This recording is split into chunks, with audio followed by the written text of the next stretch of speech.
All views expressed in this podcast are those of the individuals participating and do not necessarily represent those of the Department of the Air Force or Department of Defense.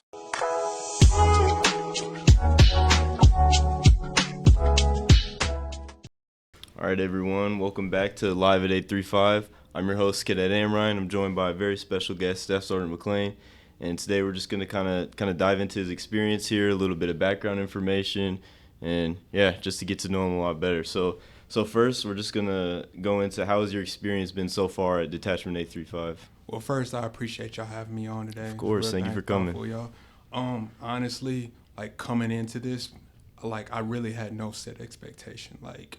When I first got orders, I was deployed over in Japan. Okay. So it was hey, you got orders to Detachment 835 at the University of North Texas. That had no clue of what to expect or think. And honestly, so far, even with the little expectations I've had, it's blown my mind. And Yes, I'm just been super impressed with every single person that comes into this room, because there's just this enthusiastic attitude. Everybody's infectious. Everybody wants to get after it. And it makes me want to do my job even more and make sure everybody gets what they need from me. So just been super thankful and blessed that I'm even in this position. We're in, just go off real quick. In Japan, where were you at? So while I was deployed, so my last base, and I think we'll probably hit on that a little bit more. Okay. I was at Hill Air Force Base. Okay. So we got deployed over in Kadena Air Base for 6 months. So I was there from April to October timeframe. So a really great experience. Yes, sir. Really good chance to do the job outside of where you normally work at. So really great time. And just that was my second deployment. So just being able to do awesome. that was amazing. Yeah, I actually lived in Kadena for a little while back in the day. I was a military kid. Okinawa was just awesome. What time frame? Let me think. I think 2015. I was in 3rd and 4th grade, so I was still really young, right? Yes, sir. But it was a really good time. Going back onto Detachment 835 and everything. What are you hoping to accomplish from this assignment, and what are you trying to come out with? Well, what I'm hoping is to just leave this place the same way I found it, which was amazing. Yes, sir. Obviously, I replaced Tech Sergeant Martin, and Tech Sergeant Martin did a wonderful job of everything he did, and not only just having an influence on what y'all did over here. And I could tell the way y'all looked at him, the way he spoke, that he had complete confidence and control of what he was doing, and y'all had that same expectation for him. So Yes, I just want to make sure I'm holding myself to that same standard and make sure I'm someone that y'all look up to and say, hey, that's what an NCO looks like. So. Yes, sir. That's a really good attitude. That's awesome. So going way back, what made you decide in the first place to seek a career in the Air Force? Well, it goes back to my dad, Sean Smith. So my dad, he was in the Air Force for only one enlistment. He was I can't remember what AFSC he was, but he just retired from being a linesman. Okay. But he was super influential. Growing up, he would always tell me about his days in the Air Force. He was over at Keesler for 4 years, but he would always talk about his time playing softball and doing things of that nature and the friends that he made. Yes, sir. So when it came down to my decision to what I was going to do after high school, it just made it easier because I could tell the sense of pride and enthusiasm that he had. And I also had a grandfather who served way back in the day during the Cuban Missile Crisis. Wow. He would love the fact that I mentioned it. Yes, sir. He had just an amazing amount of pride and sense of being in the Air Force. So I decided to follow that same path. Yes, sir. That's amazing. So, what was it like growing up in Arkansas? How did that shape, I guess, just your worldview, your outlook? I know you talked about some of your, your role models that pushed you into that direction, but were there anyone maybe else in your life that pushed you in that direction, or just where you grew up, how that kind of shaped you? Well, first, I was born in Kansas City, Missouri. Kansas City. And so my mom was definitely, outside of my dad, those are my two biggest influences in the rocks and people that I look to every single day. I talk to them every single day and get guidance, and I don't think they really understand just how much I appreciate them, and it doesn't really come off as such, but they've just been extremely grateful, not only in my life, but in my Air Force career. Yes, sir. I'd say growing up in Arkansas, it was, I'm not going to say anything that was wrong about it, but you can definitely have a small scope of life because, like, Right. at least for me growing up, like, and coming out of high school, there's still people where I'm from in Sherwood that, like, have never really left that vicinity and that Yes, bubble. sir. So, and that's with any place, but, like, sometimes when you don't leave your bubble, you don't really have an understanding and perspective of what things that, like, go on outside of the world, outside 100%. of America, outside of Arkansas. Right. So, and we'll probably touch on this more, but, like, when I joined the Air Force and, like, I began to, like, experience and have kind of a life of my own, it really kind of just changed my whole perspective on life. But Arkansas will always be home and something I'll take very great pride in. Yes, sir. It's amazing. So we're gonna go back to talking about Okinawa, all your really cool assignments. So what were some of the previous ones? I guess you can just kind of do a run through of all the ones you've been through. Some of the pros and cons there. Just what you liked about those assignments. Well, my first base was RAF Alconbury in Huntingdon, England. Okay. Alconbury, England. So again, like, going from Arkansas all the way to England, like, mind blowing. Yes, sir. I was able to go to 17 countries from there, Wow. all around Europe, and just kind of explore and enjoy life. Made countless amount of friends while I was stationed there that I still consider, like, friends to this day. That's amazing. So just having that off the bat as my first Air Force experience, it, like, changed my whole life and my whole perspective and made me say, hey, this is something that I want to do potentially for 20 years of my life. So after that, I got lucky enough to get stationed at good old Yokota Air Force Base in Tokyo. Sir. You do that for 2 years. COVID kind of killed and dampered down some of my travel plans, but still being able to see Tokyo and Kyoto, Osaka. Yes, sir. And then just being in the C-130J squadron, which was amazing because previously in England, we didn't have a flight line. So being able to, like, experience how, like, the real operation of Air Force works, like, that was amazing. Going TDY to Guam, just having that big glance of the Air Force, like, both from the Europe experience and in the Pacific, amazing. Yes, and sir. Then before I got here to Detachment 835, I was at Hill Air Force Base for F-35 Squadron, being there CSS, which I got deployed. I got there in December 2021, and they said, hey, we're gonna get deployed. I was like, all right, cool. And I got deployed to Germany.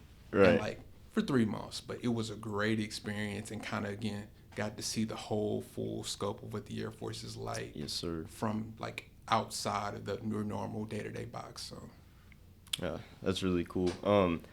Through those experiences, I know you talked about, like, how gaining new perspective can change, like, the way you view things, right? And getting out of that echo chamber can sometimes just expand everything.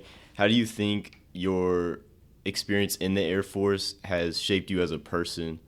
Like, just the way that you act, maybe the way you carry yourself, just how you think about things and think about life. I think it gave me, like, I consider myself an open person, but I think it gave me even more empathy for the person next to me. Yes, sir. Because, like, and I think it's kind of an issue with just in the world today, sometimes we don't really understand what the next person is going through. 100%. And the things that are, like, seeing it through their lens. So, like, when you join the Air Force and you create that bond with the person next to you, it's like we're all on one team. Right. And so I'm looking at another person and saying, hey, you know what, maybe they're not doing what they need to do today, but hey, we can pick up and get back to it tomorrow. So just having that open-mindedness of, like, everybody's going through something. Right. And just, like, being able to pick them up and pat them on the back and let them know, hey, it's going to be okay. We're all a part of one team. Yes, sir. That's one of the things I look forward to most about hopefully, getting commissioned someday is just that camaraderie, and just being around a bunch of great people that'll support you, know what you're going through, just continue to develop. And, I hear stories like that and, all of the cadre as well.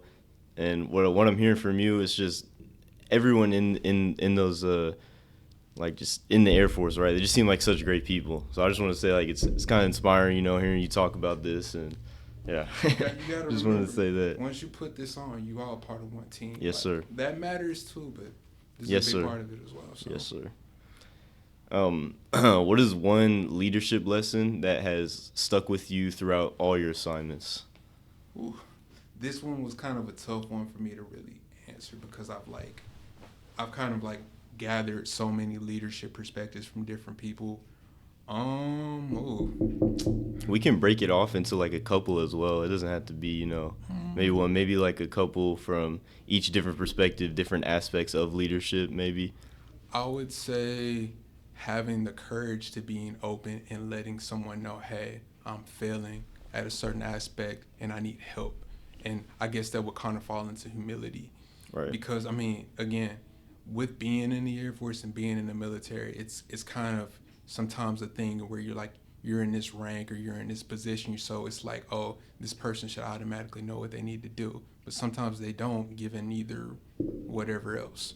So, like, and I've seen that from like people that have came before me and people that have supervised me, of having that humility to say, hey, like, I don't really know what's going on, or I really Right. don't know what to do. Like, can someone help me, or can I reach out to this person? And it's helped me in my career because there's been countless times where I've had to be like, hey, I don't know what's going on. Can somebody just kind of push me in the Yes, sir. direction, and I'll figure it out the rest of the way I can. So Yes, sir. humility for sure. Right. Yeah. I think a lot of people struggle with that because it's kind of hard sometimes to drop that ego, right, and be like, guys, I don't know, I don't know what's going on, I don't know where I'm at. Do you have any?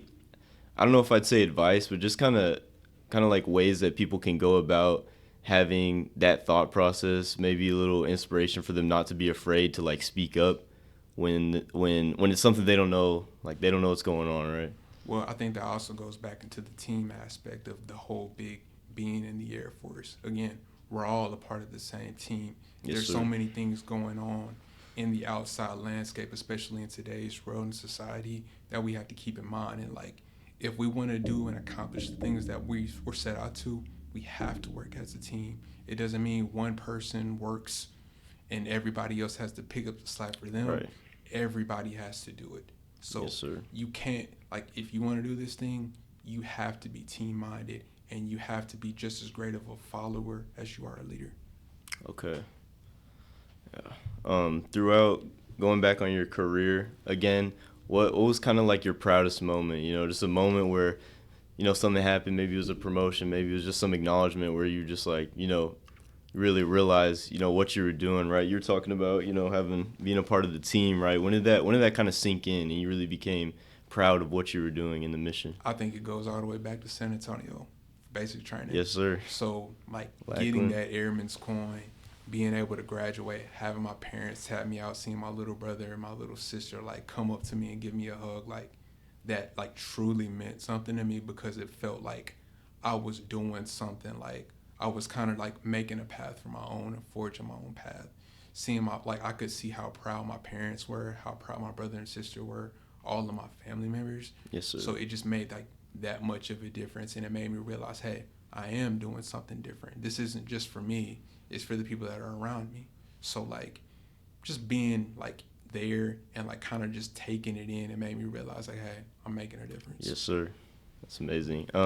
Was there ever a moment in your military career so far where you were at a point of being a little bit burnt out, and you're just like waking up in the morning just not feeling it? And if so, how did you get out of that? How did you build the mindset to get out of that? I mean, can we be honest? Yes, sir. We can Yeah, be I'm honest. hitting 10 years in June. I feel like with anybody, no matter if you do one enlistment or you do 20, 25, 30 years, there's always going to be those, like, those times of doubt where you wake up, you're like, do I really want to do this? Yes, sir. Like, why am I doing this? And I've had those moments. But again, I think for me, it's just like waking up and, like, when I get to my job or when I get to wherever I'm going to and I'm seeing people in uniform doing the same thing I'm doing, they're probably going through other things too. They have stuff going on in their life. But, like, knowing that, like, I'm a part of a team and I'm part of something that's bigger than what I am, Right. that kind of gives me that sense of courage to say, you know what, I can kind of put aside whatever I got going on and make sure I get this going first. Yes, sir. And then come back to what I need to do later. So 100%. And do you also think that having like a work-life balance can play into that? Because I know for some sure. people can get real, like, not that there's anything wrong with working hard, but I think there's a difference between, working hard and just overworking, because I think that also leads to, earlier you were talking about how you're a team, right? You know what I mean? It's not just one guy doing all the work. When you don't see everyone around you, you just work, and I think you can lose that balance. So This is extremely important, and I think I'm probably one of the biggest testaments of like the work-life balance, just because of like the assignments that I've gotten. Again, I've been to 20 countries. Like, wow. I've been able to see 2 different continents from being in the Air Force. Like, I remember the first time I went to a European trip, I went to the Netherlands. And I Okay. remember my mom sent me a text message. She's like, "Do you realize just how blessed you are to be in this position? Like, you're getting paid to like sit here and walk around in Amsterdam and Right. just enjoy yourself and have a good time." And that made me realize, like, as much as the Air Force can take out of you, you also have to take what the Air Force gives you. Yes, sir. So it doesn't matter if you're stationed in England or Japan or even Mana. No matter what you're at in life, like whatever hobbies or goals or interests that you have, make sure you're pursuing those. Right. So that way you're giving just as much as you're taking. I understand. I think it can be real easy to, once you're, you got your life going, you got your job going, I think it can be really easy to kind of push those hobbies aside. And I think I'm agreeing with you right there. I think it's so important to keep those interests, because they keep your soul alive, right? They keep you going. For sure. And on that topic of hobbies, do you have any hobbies that you particularly enjoy? Do I? Everybody that knows me knows I love sports. Yes, sir. Well, besides traveling, but I love sports. College, pros. Like, I'm a huge college sports guy. Shout out to the Razorbacks. I love the mean green, but shout out to my Hogs. Hopefully we do it big tomorrow at the March Madness, but I love going to sporting events, Yes, sir. playing. I'm not very good, Yeah. but I'll play.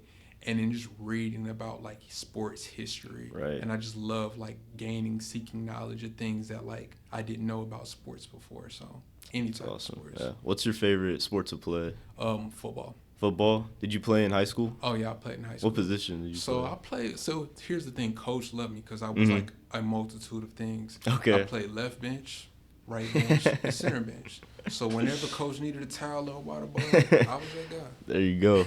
I was just a kicker, so Hey, I ain't nothing feel wrong with that. that. Hey. You got on the field. Yes, sir. So, It was nice. yeah, I would just be chilling pretty much the whole game, and then a touchdown gets made. I go kick my little field goal, do my kickoffs. It was fun though. It was a good time. Played your role, played your position. Yes, sir. I think playing sports kind of helped me to where I'm at now, because I realized that what it's like to have that team and be around a bunch of good people that want to put in that work, and they're all striving for that common goal.